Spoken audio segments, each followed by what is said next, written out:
Mizzou football is looking to make its own noise in the Music City this weekend. Who would have thought Mizzou and Vanderbilt, one of the marquee matchups of the week, as these top 15 teams will go to battle in a game with playoff implications. This is a contest that shows just how much the college football world has changed in 2025. Years ago, the Commodores were the basement dwellers of the SEC, a doormat for every team that walked into their building.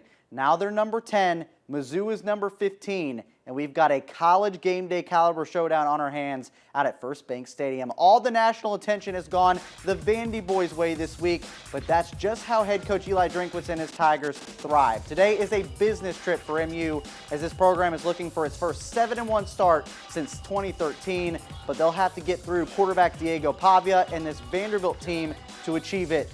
Both teams got out to slow starts offensively. The Tigers' defensive front shut down Pavia and his offense early as Sterling Webb storms in for the sack. This was a defensive showdown, guys. Skip to the second quarter now. We're still scoreless, but the true freshman kicker, Robert Meyer, takes the goose egg off the scoreboard. The 39-yarder is good as Mizzou takes a 3-0 lead. We were tied at 3 at the break, but this Tigers defense came up big again to kickstart the second half. Check this out. Pavia's pass is going to get tipped up in the air, and Damon Wilson is going to come down with the interception. Just like that, MU finds itself in the red zone, but pivotal moment in the game here. Mizzou going for it on 4th and goal. Pribula calls his own number, but it stopped short of the touchdown and appears to be injured. QB1 was down on the field for a few minutes, then carted off the field before trainers took him back to the locker room in a wheelchair, as the Tigers are now without one of the nation's rising stars at quarterback, and things went from bad to worse. Just minutes later, Pavia hands it off to McKillen Young, who bounces outside the numbers and breaks free down the sideline. That's an 80-yard house call for a 10-3 Vandy lead.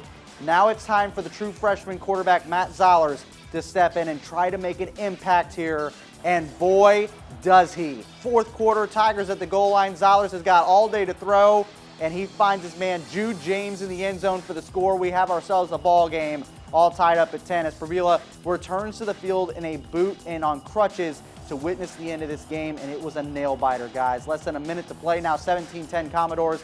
Zollers rolls out on 4th down and hits Coleman Jr. over the middle for the first down. Clutch connection to keep MU's hopes at a comeback alive. Now the Tigers have one last chance. With 6 seconds to go, Zollers is going to wind up letting a Hail Mary fly, and folks, it's caught by Coleman Jr., but it was 6 inches short of the end zone. That's how the ball game wraps up as Mizzou falls in dramatic fashion in this top 15 clash. 17-10 was the final score from a wild finish in the Music City. Zoller stepped up in the game's biggest moments and got his team within inches of a potential win, as ABC 17 Sports Director Natalie Jones was down in Nashville for all the action today and has more from the team. An absolutely gut-wrenching ending to a top 15 clash here in the Music City for the Mizzou football team. The Tigers came within inches twice late in this game, but still ended up falling to the Vanderbilt Commodores to drop to 6-2 on the season. Of course, there's a lot of disappointment in losing this game. You wonder what it means for the future in terms of the playoff, but all concern afterwards went to quarterback Bo Pribula after he exited the game in the third quarter with an injury and did not return. Bo has no broken bones, but he did have an ankle injury that had to be popped back in, so don't have a timetable for his return, but it could be a while. I mean, I'm hurt for him. You know, I've been in that situation. It's not fun. You know, you never know when your last play could be or your next play will be. So, just sad to see that happen.